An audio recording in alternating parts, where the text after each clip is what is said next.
God's warning for people to not leave his protection continues when we read 2 Corinthians 6, verse 14.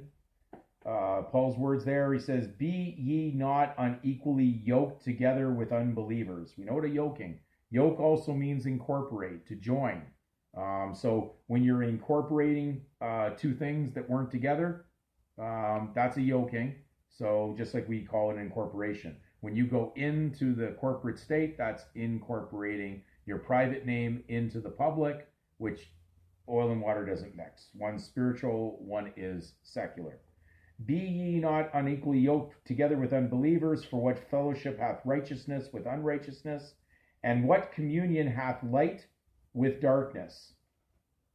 And what concord," or agreement, that's another word for agreement, "hath Christ with Belial? Or what part hath he that believeth with an infidel?"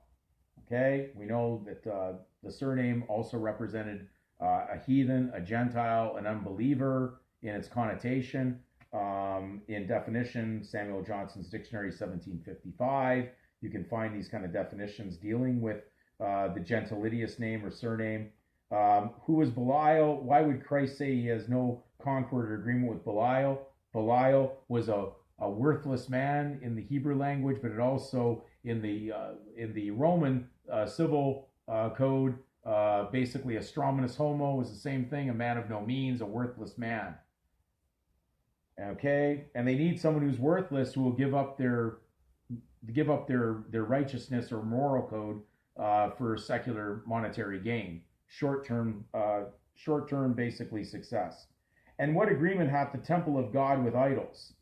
Okay, idolatry. Why is he mentioning idols here? And there's so much idol warning throughout the New Testament because we know that hireling, idolater, means hired servant wages. Pretty simple. And a hireling is a prostitute. Again, fitting in with Scripture. It says, "For ye are the temple of the living God." He's telling you, why are you doing this? "As God hath said, I will dwell in them and walk in them, and I will be their God, and they shall be my people." Very straight. So now we're going to go to the next scripture, or the next part, which says, "Wherefore come out from among them, and be ye separate, saith the Lord, and touch not the unclean thing, and I will receive you." So if you're privately claiming that you want to be involved in that public title, and you're not leaving the public title as it is, and you want to take unjust gain from it down a private direction, well, you're touching the unclean thing, because in Scripture, not only did the word separate, be ye separate, it meant private. Separate means private in law. Also means that in the understanding here in the word itself. And again, unclean thing, well, the most unclean thing, especially among the priesthood of the Levites with the Israelites during the Old Testament, was basically they could not touch a dead body. And of course, corpus or a corporation, which we run the state name under, it's a corpus, it's a dead body.